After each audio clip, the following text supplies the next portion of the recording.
Le chômage et ses paradoxes, alors que les usines ferment ou licencient, des entreprises ont également du mal à recruter le personnel dont elles ont besoin. Voici l'emploi vu de Beauvais, en Picardie. Un reportage signé Claude Guénaud et Philippe Lagoune. Beauvais vu du ciel. C'est surtout grâce à son aéroport que la ville s'est fait connaître dans toute l'Europe. L'année dernière, pas loin de 4 millions de passagers ont emprunté ces compagnies à bas coût. Et depuis le début des années 2000, le nombre de voyageurs a été multiplié par 10 et l'emploi par 7. C'est environ 1000 emplois directs qui ont été créés. Et au niveau des emplois directs et indirects, c'est 4500 emplois qui ont été créés par la progression de l'aéroport.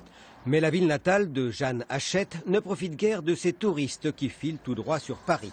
Les commerces du centre ne semblent pas trop en souffrir, ils vivent plutôt bien de la clientèle locale.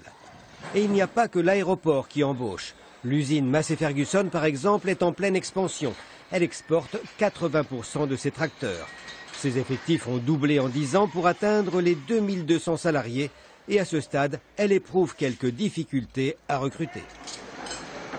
À l'instant où je vous parle, nous avons une trentaine de postes qui sont à pourvoir sur le site de Beauvais. Des postes d'ingénieurs et cadres.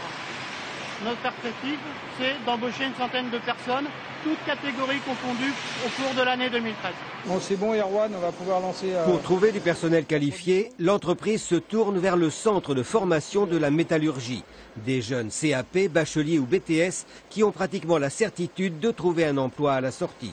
Cette formation amène à un certain nombre de métiers, qui est le métier de fraiseur, de tourneur, d'ajusteur, de dessinateur industriel. Il n'y a pas de problème de déboucher à la... Il n'y a aucun problème de déboucher et les meilleurs ont la possibilité d'aller jusqu'à l'école d'ingénieur. Si nous avions de disponibles à l'instant bien formés, bien qualifiés, 150 chaudronniers ou usineurs, ils auraient automatiquement un CDI dans les 2 mois qui viennent. Il y a aussi ce concepteur de logiciels pour l'agriculture avec 1250 salariés. L'entreprise crée une 60aine d'emplois chaque année et ce n'est pas facile. Nous rechercherons un chef de projet pour l'un de nos projets logiciels où le poste est ouvert quasiment depuis 1 an. Et à ce jour, nous n'avons pas encore recruté la personne. Mais toutes ces offres non pourvues restent très marginales, loin de pouvoir apporter une solution aux 10 000 chômeurs de l'agglomération et dont le nombre a augmenté de 15% en 6 mois.